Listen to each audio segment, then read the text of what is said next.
política está tomada por um ódio que certamente a maioria de vocês que fazem política aqui nunca tinha vivido isso. Olívio Dutra e eu talvez sejamos os mais idosos aqui, os mais experientes.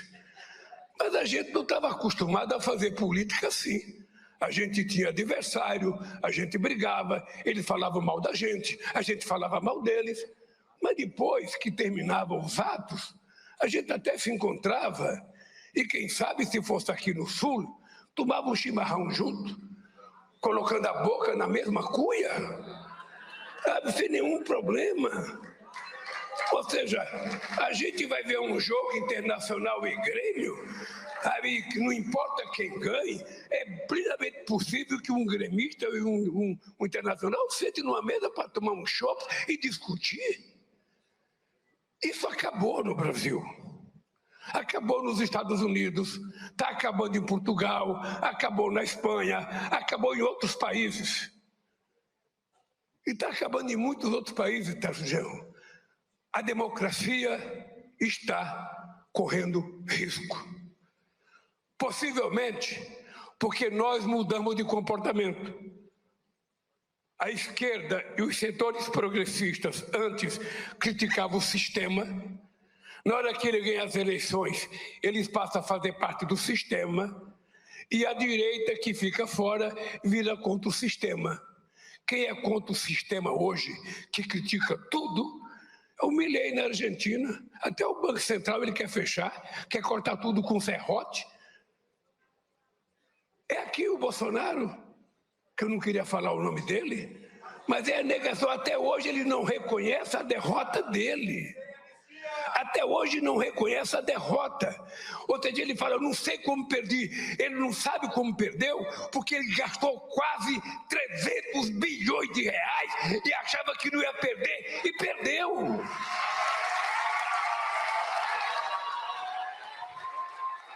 Então, quando eu, aos meus 78 anos de idade, jovem, bonito, olho para o mundo, eu vejo a democracia correndo risco. E eu vejo qual é a resposta que a gente pode dar para a democracia. Eu fiz uma opção. Quando você ganha as eleições, você não tem tempo de ficar brigando. Ficar todo dia falando mal do adversário, todo dia xingando. Não, eu tenho que governar. E o mandato tem prazo de validade. Tem a hora da entrada, que nem produto alimentício. Tem a hora da entrada e a hora da saída. Eu tenho um compromisso de recuperar esse país economicamente. É dar civilidade àqueles que não têm civilidade hoje.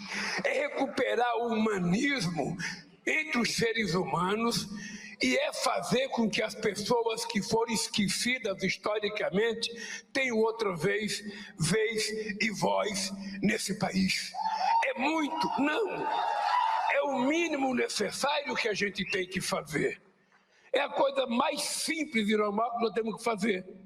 É respeitar o engajamento político das mulheres. Essa questão de gênero não é uma coisa trivial. Nós acabamos de aprovar uma lei de salário igual, de trabalho igual, salário igual. Tem muita gente entrando na justiça para não aceitar a lei, porque a mulher ainda é tratada como se fosse cidadã de segunda classe. E nós precisamos mudar. Nós vimos o que aconteceu com o Vini Júnior no jogo contra o Atlético Madrid. Ou seja, esses fanáticos, esses doentes, eles têm que perceber que quando eles veem uma pessoa negra, não é uma pessoa negra, é um ser humano que está ali, independente da cor da pessoa. Independente se é branco, se é verde, se é amarelo, é um ser humano. E que a gente não tem que ficar colocando em questão as opções das pessoas para qualquer coisa, as escolhas das pessoas. Esse é o desafio, meus companheiros e meus companheiros, que a gente tem que fazer hoje, é lutar para recuperar o valor das instituições que são o garante da democracia. E eu só cheguei à presidência da República por conta de uma coisa chamada democracia, porque senão o metalúrgico jamais seria presidente da 8ª economia do mundo. E às vezes ser republicano tem um preço. Eu vou lhe dar 2 exemplos. O PAC Seleções, ele dá um preço para nós, porque habitualmente o governo federal atende os seus amigos. Aos adversários e aos inimigos, nada. Sempre foi assim no Brasil. Sempre foi assim. E quando a gente resolve mudar, a gente tem um preço. Nós estamos anunciando 100 novos institutos federais. Nós temos que fazer uma seleção para saber aonde a gente vai aplicar esses institutos. Qual é o critério adotado? O critério adotado é fazer um mapeamento em cada estado para saber qual é a zona do estado que está com deficiência naquela tipo de escola. E por isso nós fizemos uma seleção em função da necessidade de preencher os vazios educacionais. Ora, quando você faz isso, você pode fazer com que uma escola caia numa cidade de um cara que é teu inimigo. Um cara que fala mal de você todo dia. E às vezes um cara que fala bem de você está um pouco ali a 50 quilômetros e ele fica puto da vida. Pô, como é que esse Lula vai fazer na cidade do cara que fala mal dele e eu que falo bem não vou ter? É um critério que a gente adota de republicanismo, que às vezes nos causa prejuízo, mas que nós temos que ter uma forma coerente de fazer um processo de seleção, até para ver se a gente muda o comportamento político nesse país. Eu, governador, fui presidente 8 anos e às vezes tinha governador que as ambulâncias do SAMU, as ambulâncias do SAMU eram do jeito que é hoje.